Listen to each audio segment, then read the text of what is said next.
So today we're going to talk about our experience going to university here in Scotland.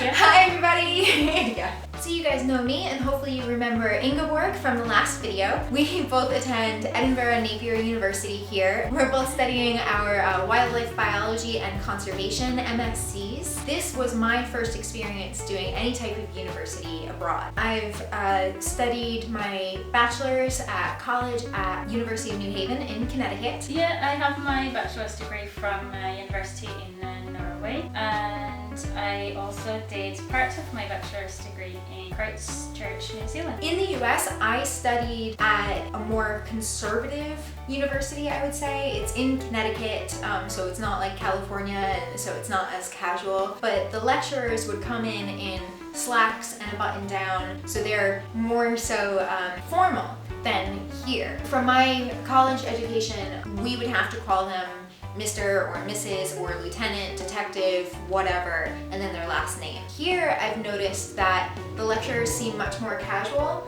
Like, they want us to call them by their first name. It's the same in Norway as here. You're very casual, you use the first name. Another big difference for me that I looked up before I came here was grading. Also how they determine if you're in honors or a distinction, as they call it here when you're doing your master's or you postgraduate. It's very different than in the US. Yeah, it's very different from Norway as well. We got to grades from 1 till 6, where 6 is your best grade. Okay. And it's basically the same as A to F, I think. In college, you still get percentages, but instead of it being a letter grade, it's then on a scale from zip, 0, to a 4.0, and that's the highest that you can possibly get. Is college the same as high school? Are you like 16 to 18? No, college is like when you're getting your bachelor's. Oh, okay, yeah. Yeah, so then that would be 18 to 21, around there. Yeah. Here, over 70%, that's when it's in the honors grades. Distinction. Yeah, distinction, I'm sorry. In masters, it's distinction. In bachelor's, it's honors here in the UK. So that was something that I had to get used to, because in the US, when you get any of the honors, the high level stuff, it always depends on how you do versus how the rest of your class does. It's the same in Norway. Yeah. I think at least the university, the classes where I've been, where you get A till F, you can see like the statistics of how your class did. Mm-hmm. So you get like a curve, and then you see that it's always a bell-shaped curve, because they have to grade depending on the rest of the class. So if you get an A, you're in the top like few people who got an A.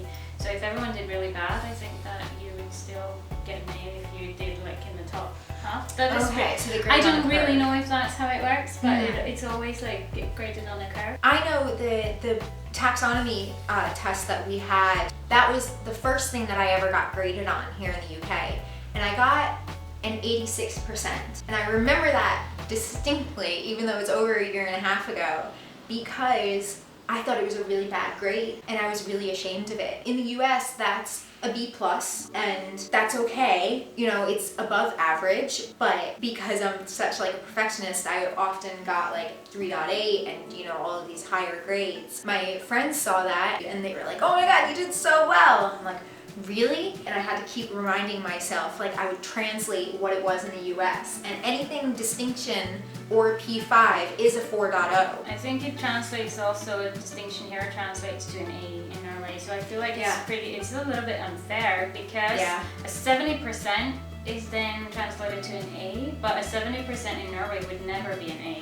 Never. That'd be a C. Yes. So same in the US. It sounds like That kind of leads me to the next thing, which is how the grading is structured here and how it's divided up. In the US, in college, it's much more evened out. 10% for attendance. If you had perfect attendance, you get 10% right there. 10% for class participation. If you're one of the types of people, like individuality is a big focus in the US.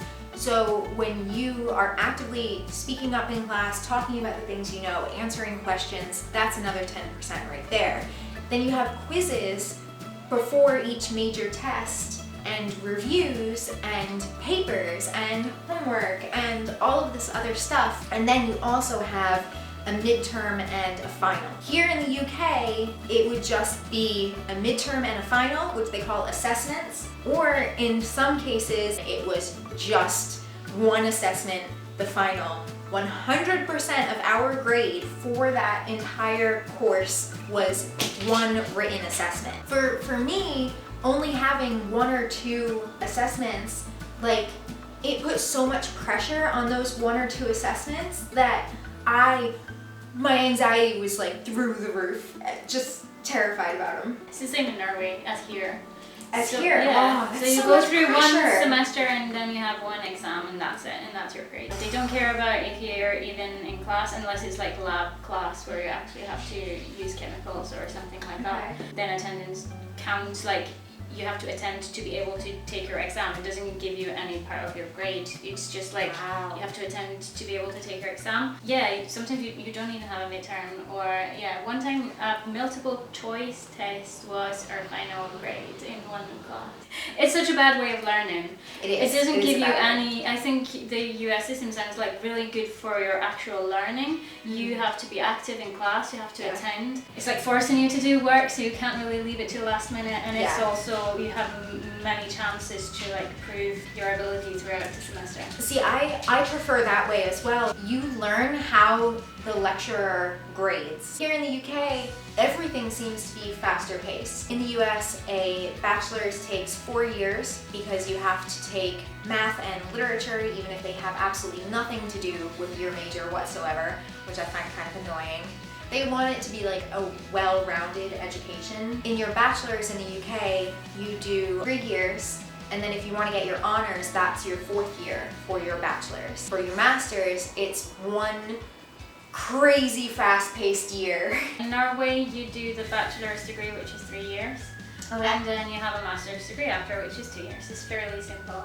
I think I kind of thought it's the same here because you need an honors to go to the master's, so it will add up to 5 years here as well as it is in Norway. But yeah, in the US, it would be 6 years. Because, so it's 4 here years it's for your 5 bachelor's and and 2 for your master's in the US. Yeah. Here, if you're doing your PhD, it's only 3 years.